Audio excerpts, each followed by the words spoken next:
Good morning, everyone. I'm on my way to work. Just another short impromptu video on the way in.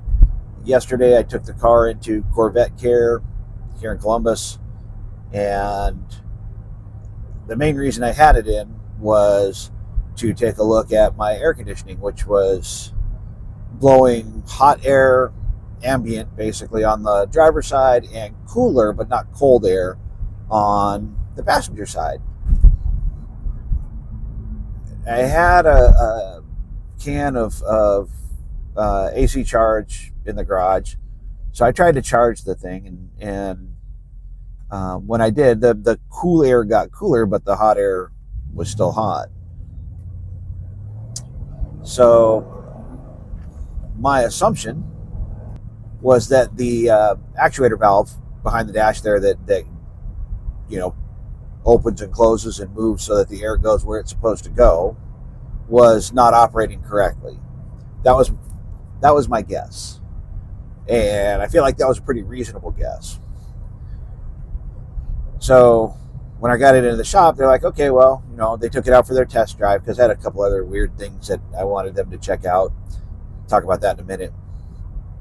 And they came back and they said, yeah, the air is blowing ambient on this side, and it's only blowing like 72 degrees on the passenger side, and it's supposed to be blowing like 58. So, okay. He goes, I'm going to check the charge and see what it is. And of course, the charge was really, really low. So the charge can that I had used obviously did not get the job done, even though the little needle thing got into the green. Your mileage may vary, right? With the charge so low, he said, here's the problem. And this was new to me. I'd never heard of this. It makes a sort of computerized sense when you think about it. The system is an automatic climate control system. Now, it's a pretty rudimentary one from 2008, not as techie awesome as they are now. I think every asshole who drives a Class B motorhome should be required to have a commercial driver's license. Every one of them. Anyways, the automated system measures the temp blowing through the system, and if the temperatures aren't correct, then it gets confused and doesn't know what to do with the valve. So it just kind of maybe does nothing, or it does a partial, which is what it did with mine. So it gets confused and doesn't do what it's supposed to do. What the valve was like, well, we're not getting cold enough air, so I don't really need to adjust anything. I'll just sit right here. So I was trying to think, which I guess is good, but I don't know. I understand manufacturers and the way that they've got their thought process on that. A person can be smart, but people are dumb, right? That's the line. A person is smart. People are dumb, panicky, dangerous animals, and you know it. So basically, all they did was charge the AC for me. During the test drive, they also noticed the what he called crispiness of the clutch, which, if you're not familiar with the term, which I certainly was not, when you press the clutch, I can feel there's friction. Not smooth actuation, but like I've heard it referred to as stiction on forks on a motorcycle. Stiction, the initial movement of the fork, it sticks until it reaches a certain tension level, and then releases. And some of the movement, you can feel it kind of not stopping the movement, but you can feel it crunching, clicking, kind of as it goes through the range of its motion anyways. So he said, well, while we're charging, we will Ranger method the clutch fluid. Now, I don't have a lot of time before I get to the shop. I want to kind of get through this. If you're not familiar with the Ranger method, you can go on the Corvette forum and just search Ranger method. 8 million posts pop up. He said Ranger method. I was familiar with it from the forum, I'm not aware that Ryan and Corvette Care guys are on the forum, but maybe they are. Don't really know. So I was kind of like surprised to hear the term because I'd only ever seen it on the Corvette forum. So he Ranger method my clutch fluid for no charge. Didn't charge me a thing. He just did it while the AC was charging. Thanks, Ryan. The Ranger method popped up like that same evening as a new post in the Corvette forum, someone looking for a Ranger. And I'm like, what the hell is this? So I actually said, has anyone seen Ranger? So I opened to read the thread. I didn't know what they were talking about. Turns out that the Ranger method is named after a Corvette forum member from way back when. Apparently his last post was 2011. And his screen name was Ranger. Username was Ranger. That's how it got the name. So talk about a small world. There's your Ranger method history lesson.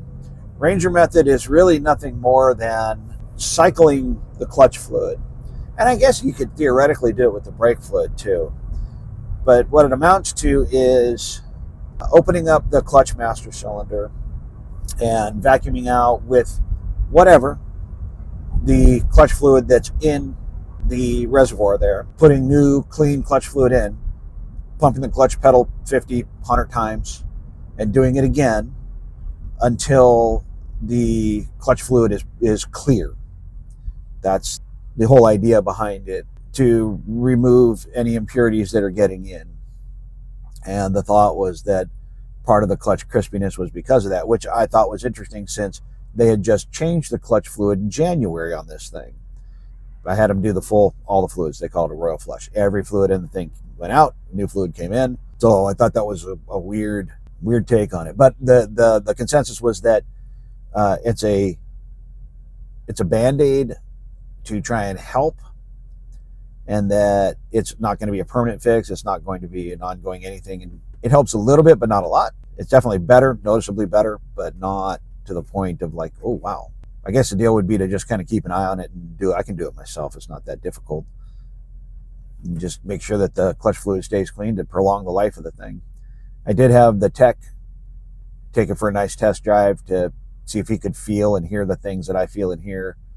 And he came back in the shop and he said, well, it is noisy, but here's one of the reasons why it's noisy. And he said he thinks the shifter is causing part of it, because apparently the stock shifter mechanism has